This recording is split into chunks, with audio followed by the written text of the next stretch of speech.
बिस्मिल्लाहिर्रहमानिर्रहीम। अस्सलाम वालेकुम। आप देख रहे हैं कोई सलमान टीवी। नाजरीन, कुल्लूश उस्मान किस्त नंबर 36 का फाइनल ट्रेलर आ चुका है, जिसमें काफ़ी सारी अहम चीज़ें दिखाई गई हैं। तो चलें तरतीब से उनके बारे में बात करते हैं। ट्रेलर में दिखाया गया है कि उस्मान बे अपने साथियों के साथ सफ़र पर जा रहे हैं और यकीनन ये सफ़र किले की तरफ ही है। उस्मान बे एक बार फिर से किले पर हमला बोलने जा रहे हैं और वो बदले की आग में तड़प रहे हैं।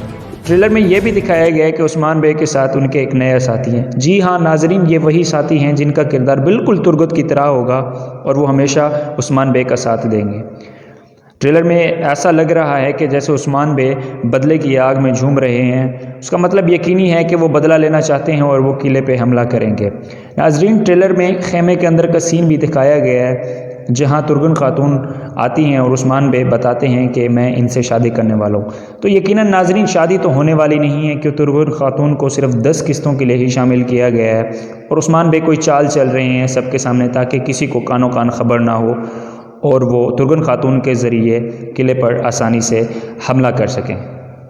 नाजरीन, किस्त नंबर 36 में बाला खातून पर कुछ ज़्यादा ही फोकस होगा। बाला खातून उस्मान बे को खुद ही फोर्स करेंगी कि वो दूसरी शादी कर लें और दूसरी तरफ बाला खातून दिल ही दिल में रो रही होंगी। और ट्रेलर में ये भी दिखाया गया होगा कि वो सैलजन खातून के गले लग के चीख चीख के रो रही थी, क्योंकि अंदर ही अंदर उसको तकलीफ़ तो हो रही है, लेकिन वो दूसरी तरफ उस्मान बे की बका भी चाहती हैं ताकि उनकी औलाद हो और कबीला आगे बढ़ सके। और जैसे ही उस्मान बे तुर्गन खातून के साथ कबीले में एंट्री करेंगे तो बाला खातून ये सीन देखकर मज़ीद तकलीफ़ महसूस करेगी और हाज़िल खातून इस मामले को तूल देते हुए मज़ीद उसकी मुश्किल में इजाफ़ा कर देगी।